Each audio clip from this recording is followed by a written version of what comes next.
Assalamualaikum warahmatullahi wabarakatuh. Selamat siang sahabat-sahabat semuanya, para pecinta nostalgia berbudaya dengan keris. Oke teman-teman sekalian, saya persilahkan Anda untuk subscribe channel Hunter Pusaka agar ke depan bisa tetap eksis dalam memberikan sebuah informasi berkenaan dengan tosan aji, baik itu keris, tombak maupun pedang. Yang terpenting peninggalan-peninggalan di zaman dahulu, sahabat-sahabat sekalian. Oke, di dalam kresek ini teman-teman, kemarin saya keliling-keliling di daerah Nganjuk kelilingnya, ya. Dan saya dapat keris. Kok basah ini? Kerisnya keris patrem teman-teman, keris jimatan kecil ya. Dan juga ada dua ini ya, dua. Satu dan dua.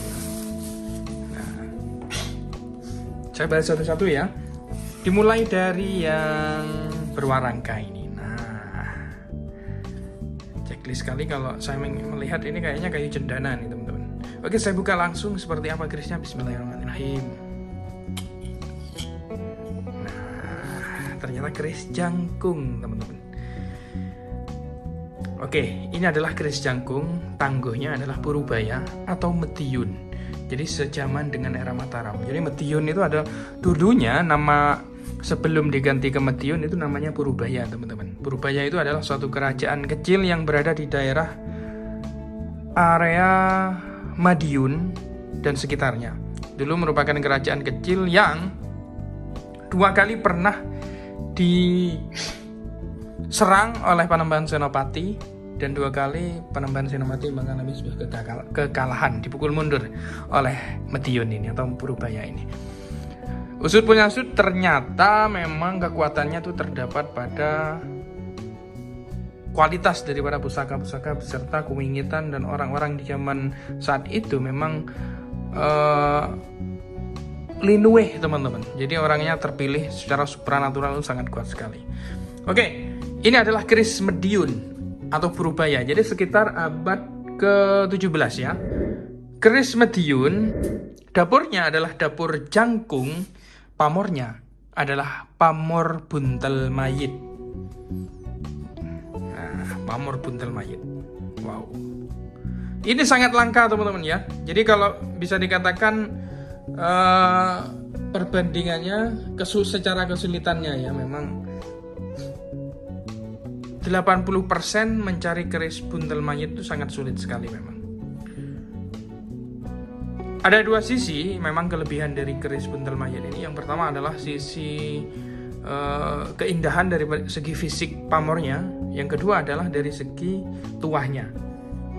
Nah, itu yang menjadi pertimbangan kenapa keris-keris buntel mayit kalau udah sampai ke tangan kolektor itu sangat tidak mungkin sekali untuk lepas kembali teman-teman.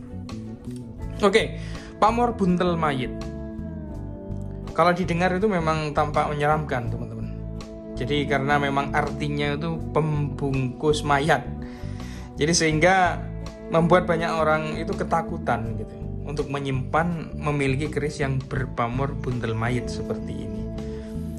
Pamor buntel mayit itu tergolong salah satu pamor yang sangat pemilih. Jadi jika tidak cocok maka pemiliknya akan kurang pas, akan kurang sreg di hatinya. Jadi ada aja gitu yang bikin gelisah. Itu kalau nggak cocok teman-teman ya. Keris buntel mayit, ya, jika ingin memahari biasanya memang ditotoroso dulu, ya, ditayuh dulu, betul-betul dirasakan secara nalurinya, baik itu secara totorosonya teman-teman. Tentunya totoroso ini berkaitan dengan perasaan kita. Jadi memang harus betul-betul dipertimbangkan. Kalau cocok biasanya itu nganyang batin, kalau nggak cocok biasanya kurang sreg di hati, begitu. Teman-teman sekalian, sebetulnya penamaan dari buntel mayit itu yang benar teman-temannya itu buntel mayat. Jadi bukan buntel mayit sebetulnya. Jadi karena dalam bahasa Jawa itu akan berbeda teman-teman. Dalam bahasa Jawa buntel itu artinya bungkus ya. Sedangkan mayat itu artinya miring.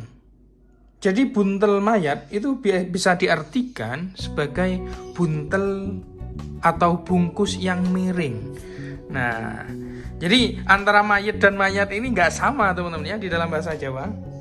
Adapun dalam filosofi dari buntel mayat adalah harapan agar pemiliknya selalu memiliki semangat dalam memperjuangkan hidupnya, terus merambat naik menuju puncak cita-citanya, seperti yang disimbolisasikan pada pamor buntel mayat yang berbentuk lilitan merambat naik sampai ujung bilah keris. Selain dari makna filosofi yang sangat bagus teman-teman, namun memang buntel mayat ini teman-teman, ini sangat jarang sekali dan menjadi buruan primadona daripada para pakeris di Nuswantara ini. Next, selanjutnya saya dapat keris berupa cundrik ya, bisa dikatakan ini cundrik teman-teman. Masuknya era-era nom-noman ini teman-teman ya. Coba saya buka.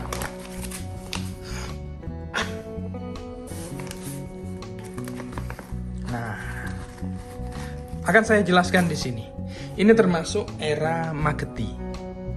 Ya, era Mageti, dan di sini ada satu tanda atau tok ya, PSM di sini. PSM ini saya disampaikan oleh seorang guru spiritualis saya. PSM itu artinya singkatan dari pesantren Sabilil Muttaqin di daerah Magetan.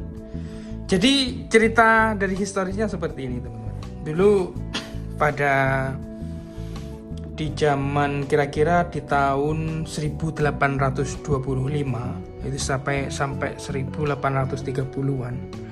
Jadi seera di zaman Pangeran Diponegoro ya.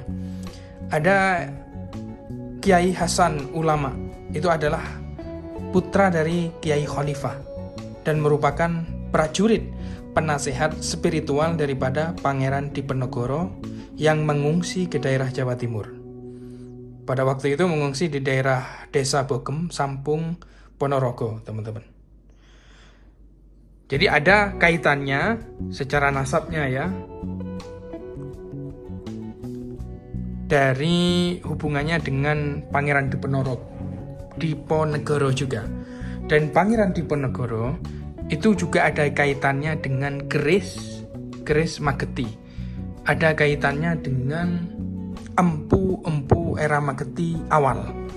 Nah, setelah selanjutnya pada tahun 1900 sekian, 1936-an, jadi anak turun daripada Kiai Hasan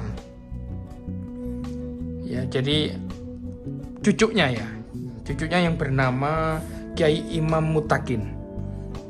Kiai Imam Mutakin itu memerintahkan kepada salah satu empu pada era itu, kira-kira kalau zaman saat itu empu Faturaji ya, Pakuraji, memerintahkan agar